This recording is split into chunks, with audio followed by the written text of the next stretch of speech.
Hrvatska Kostajnica je grad na Baniji, smještena u središnjem dijelu Hrvatskog Pounja podno Zrinske gore, nastao na otočiću usred rijeke Une.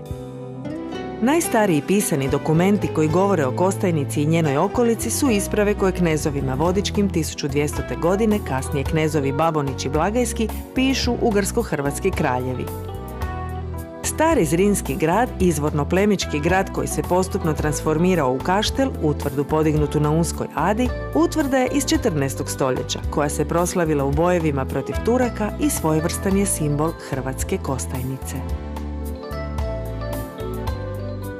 Hrvatska Kostajnica nalazi se 90 km jugoistočno od Zagreba, na padinama i dolini uz rijeku Unu, na istočnom dijelu Banovine i uz granicu s Bosnom. Ovaj gradić smješten je na lijevoj obali rijeke Une nasuprot Bosanskoj Kostajnici. Već u rimsko doba na ovom području postojalo je naselje. Ime Kostajnica prvi se put spominje 1258. godine u ispravi hrvatsko-ugarskog kralja Bele IV. Kao posjed Kostolica, a 1440. kao utvrda Castellum Kostanica u ispravi kraljice Elizabete.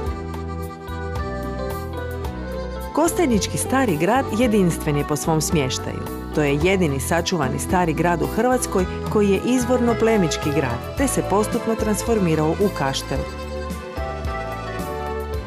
Prvi poznati i priznati gospodar Kostajnice bio je knez Herenk, za kojeg se pretpostavlja da je bio plemić srednjovjekovne Slavonije njemačkog porijekla.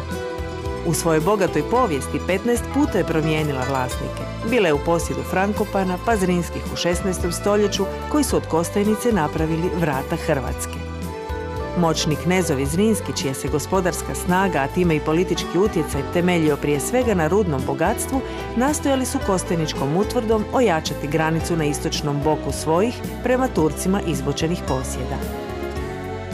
Iz tog razdoblja zanimljiv je i jedan događaj koji je bacio mrlju na tu uglednu i moćnu hrvatsku plemičku obitelj.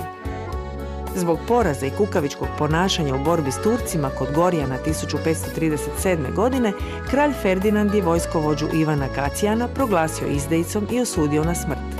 Zrinski pružio Kacijanu nakon bijega usprkos teškoj kraljevoj optužbi još jednu priliku da se kao vojnik potvrdi u borbi s Turcima. Zrinski mu pružaju utočište i povjeravaju na čuvanje Kostajnicu.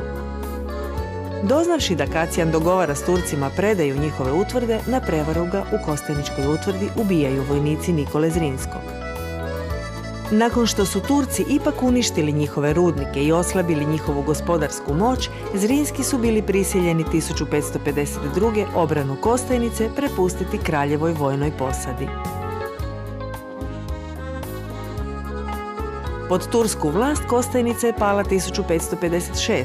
osvajanjem Kostajničkog kaštela nakon opsade Malkočbega i od tada služi za obranu granice na Uni. Kostajnica je u razdoblju od 1556. do 1688. bila u sastavu Osmanskog carstva. U to vrijeme naselje postaje sjedištem Kadiluka, sudbeno-upravne vlasti, a njegov stari grad značajnim vojnim uporištem. Tijekom 17. stoljeća zadržava položaj srednjovjekovnog naselja, razvijajući povrh svega upravne, trgovačke i prometne funkcije. Ukidanjem vojne krajine 1871. i ubrzo nakon toga aneksijom Bosne i Hercegovine 1878. stari grad posve gubi vojno-strateško značenje. Prestaje biti granična utvrda i vojarna, te je uskoro napušten, a njegove prostore zaposjela je gradska sirotinja. Tijekom Drugog svjetskog rata stari grad je pretrpio manja ratna oštećenja. Rješenjem od 12. lipnja 1957. stari grad je upisan u registar spomenika kulture. U Domovinskom ratu stari grad je pretrpio znatna oštećenja. Posebno su teško bile oštećene krovne konstrukcije i pokrovi na obje kule.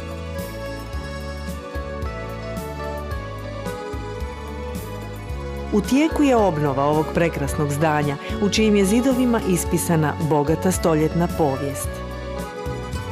Stari grad Zrinski obilježio je povijesna zbivanja ovoga kraja i danas predstavlja neprocjenjivo bogatstvo koje nam je ostavljeno u nasljeđe kao pravi dragulj hrvatske kulturne baštine. U pisanim ispravama se ime Kostajnica prvi put spominje 1240. godine, a svi dosadašnji nazivi upućuju da je Kostajnica dobila ime po kostanju, to jest pitomom kestenu. Brda s obje strane Une su izuzetno bogata kestenovim šumama.